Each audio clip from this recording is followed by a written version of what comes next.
today's video is a big one. We are tackling the Louvre. We're not tackling anything, we're going to the Louvre. And I thought I'd give a little bit of context because obviously the Louvre is a massive, massive museum. I'm not going to show you everything. I can't show you everything. I'm not even interested in showing you everything because it would take me 5 days. So I'm just going to show you sort of the highlights that I like. So my favorite bits, or maybe the areas where I feel like not a lot of people go, or where there's some cool bits or cool pieces that I think are being underutilized. Let me just share a bit of info about me. So my undergraduate degree was in art history and Italian. Then I got a graduate degree from the School of the Louvre in museum studies. So that's kind of why I'm going to show you my highlights, just because I've been there a lot, studied there. But yeah, so I basically cherry picked the stuff that I would like to present. Also, just a fair warning for those of you who will go to the museum. There's always a crowd. There's not any like time frame, day of the week, whatever, where there aren't hordes of people. There will be hordes of people. You will be waiting in line. It takes a while, and all of the famous works of art that you're going to want to see, Nike of Samothrace, Venus de Milo, Mona Lisa, all those big ones, like the Egyptian wing, stuff like that, there's just gonna be a crowd. So I have no tips to give you in terms of like, if you go on like a Wednesday morning, there's no one there. That's not true. There will always be people there. So just keep that in mind. Yeah, hopefully you'll learn something, or at least you'll just get to look around a bit. Okay, let's get going, because otherwise this intro is gonna be so long. It's already so long. Let's go.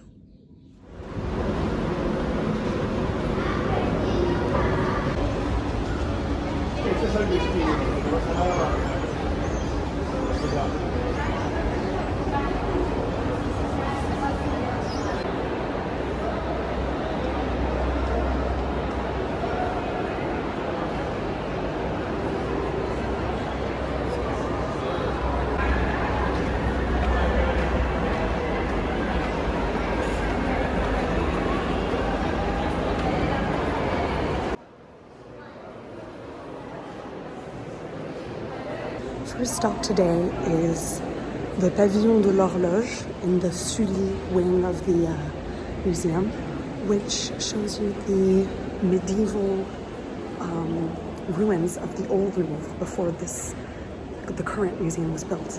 So let's walk around a bit.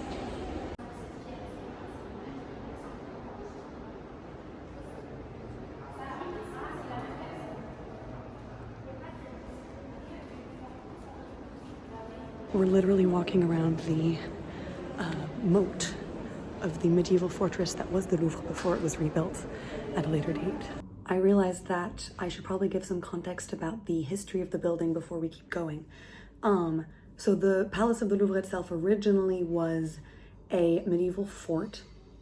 It was the royal family's residence, and the building as we see it today is a result of two bouts of work that were done, one during the Renaissance and another one during the Second Empire, so in the 1800s.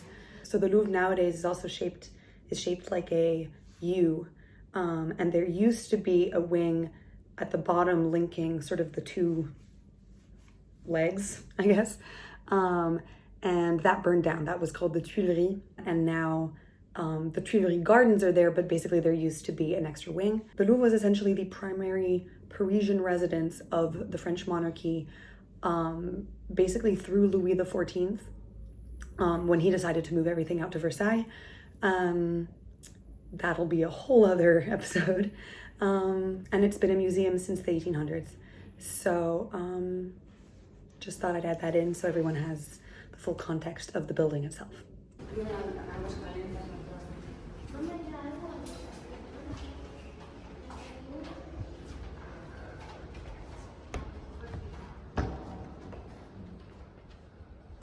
So obviously, because we're in the moat, and the medieval moat at that, we're actually below the current Paris level.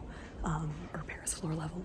So we are now underground. You can see basically the foundations of what is currently the Louvre Palace. There's never really many people down here, but I really recommend it because you get to see a bit of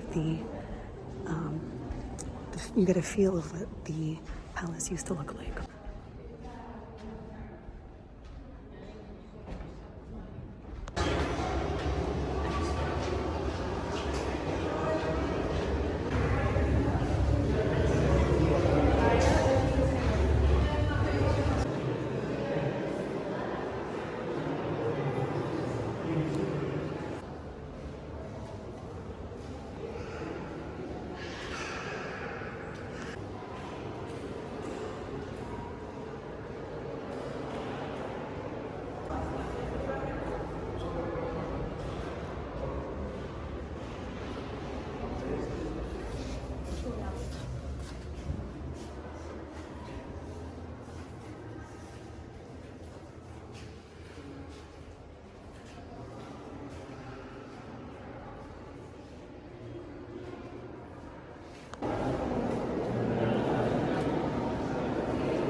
Okay, so I'm hiding in a little booth. I wanted to sort of show the museum as it would be on a normal day, which is full of people. Regardless of how amazing the artifacts are in the Louvre, basically stampede kind of vibes that you get always kind of ruin it a little bit for me. So keep that in mind if you don't like crowds or loud noises, or if you get anxious in social settings, you will see more people than paintings. But I still think it's of course worth a visit, but just something to keep in mind.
So that is as close as I'm going to get to the Mona Lisa today. I'm not waiting in line. There is a separate line for wheelchairs, and then you get 10 seconds in front of her to take pictures and stare at her. And she's behind bulletproof glass. Just so you know, she is very lovely, but she's very well protected, and you're not going to get to see her probably as well as you would like. And definitely not for as long as you'd like, because there is a time limit.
So I am hiding out in the French sculpture department. It's pretty. It is such a beautiful courtyard, and there are massively fewer people here. So I really recommend this area. It's very pretty.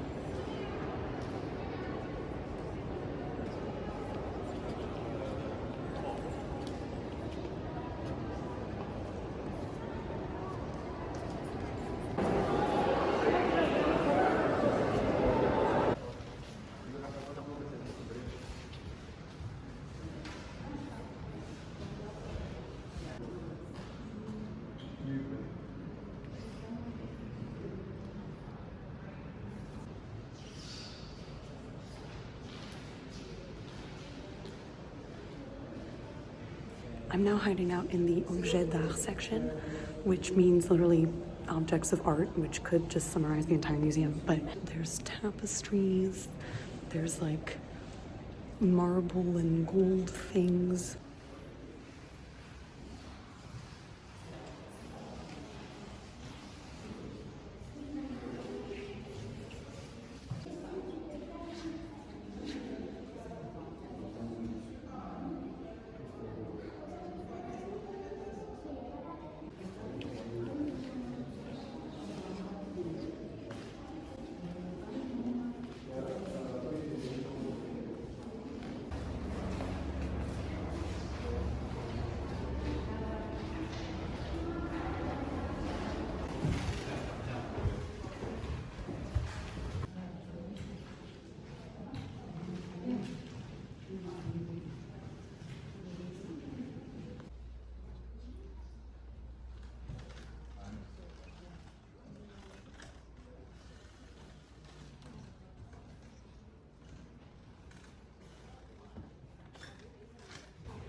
So I finally reached my ultimate destination, which is the Northern European paintings, in particular Flemish.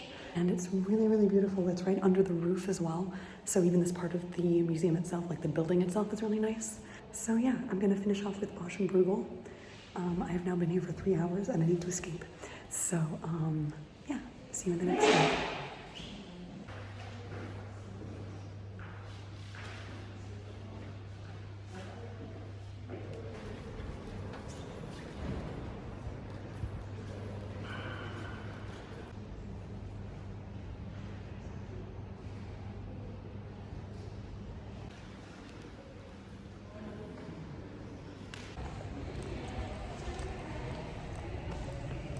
I'm super lost.